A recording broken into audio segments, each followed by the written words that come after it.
त्या प्रकरणी अजित पवारांना पोलिसांनी दुसऱ्यांदा क्लोजर रिपोर्ट दिलेला आहे. अशा पद्धतीने एवढा आरोप झाल्यानंतर सुद्धा त्याचा दुसऱ्यांदा क्लोजर रिपोर्ट देतो. त्याच्यावरती पंतप्रधान नरेंद्र मोदी जे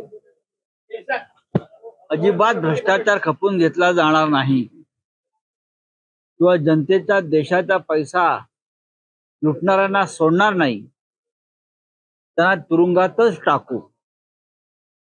आणि शिखर बँक, सिंचन बँक घोटाळा हा नरेंद्र मोदींनीच वाड्यावर आणला.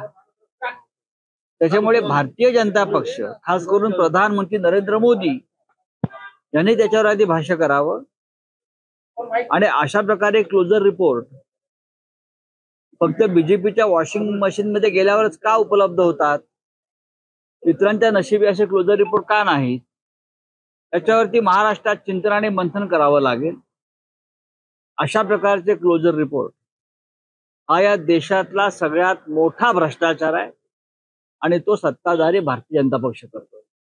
झारखंडच्या मुख्यमंत्र्यांच्या घराच्या बाहेर मोठा पोलीस बंदोबस्त लावण्यात आलेला आहे. एकूणच ईडीकडनं अटक होण्याची शक्यता वर्तवली जाते. महाराष्ट्राच्या मुख्यमंत्र्यांना सुद्धा कधी काळी ही भीती वाटत होती. मग त्यांनी भाजप बरोबर संधान बांधलं आणि आता त्यांना शांत झोप लागते.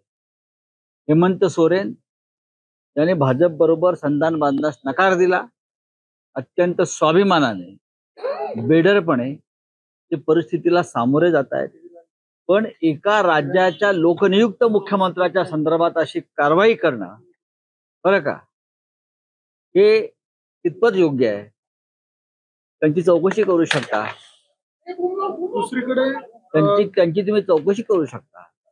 त्यांच्यावरती काही आरोप असतील तर आरोपपत्र टाकू शकता. इतर अनेक मार्ग आहेत कायदेशीर. पण एका सुडानं कारवाई करणं ते फक्त आपल्या विरोधामध्ये आहेत म्हणून ही या देशाच्या लोकशाहीची दुर्दशा आहे. दुसरीकडे केजरीवाल यांना देखील 5वी नोटीस ईडीने बजावली. येईल ना आणखीन काही भारतीय जनता पक्षाच्या संदर्भात ज्यांची वेगळी भूमिका आहे अशा सगळ्यांना नोटिसा येतील, अटका केल्या जातील, तुरुंगात टाकलं जाईल. फक्त भ्रष्टाचार करून जे भारतीय जनता पक्षामध्ये जात आहेत त्यांना मोकळं सोडलं जाईल. आपण राहुल कनाल यांच्यावरती आरोप केले होते. कोण? राहुल कनाल ते म्हणाले की त्यांनी आरोप सिद्ध करावा नाही तर राजकारणातून राजीनामा. कोण राहुल कनाल? राजकारणावरती आम्हाला कोण आव्हान देणार? मी ओळखत नाही त्याला. प्रकाश आंबेडकर एआयसीसीकडनं अजून आम्हाला अधिकृत पत्र आलेलं नाहीये, त्यामुळे आघाडीत आमचा समावेश आहे असं आम्ही सध्या तरी समजत. 2 तारखेच्या बैठकीला माननीय प्रकाश आंबेडकर उपस्थित राहत आहेत असं त्यांनी कळवलेलं आहे. महाराष्ट्रात जी महाविकास आघाडी आहे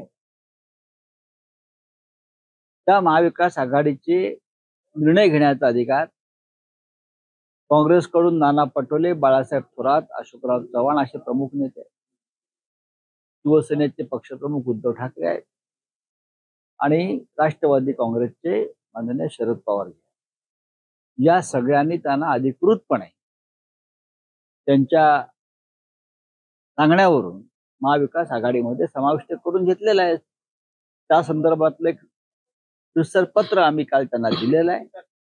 त्यानंतर आमचा आणि त्यांची चर्चा झाली आणि 2 तारखेला आम्ही सकाळी एकत्र बैठकीला बसतो आहोत. ठाकरेंच्या आमदारांना निधी न देण्याच्या सूचना दिल्या आहेत असा आरोप अजय चौधरी यांनी केला. खरं आहे ते. खरं आहे. महाराष्ट्राची तिजोरीची लूट आधी खोक्यांच्या रूपानं झाली, आता निधीच्या रूपानं होती.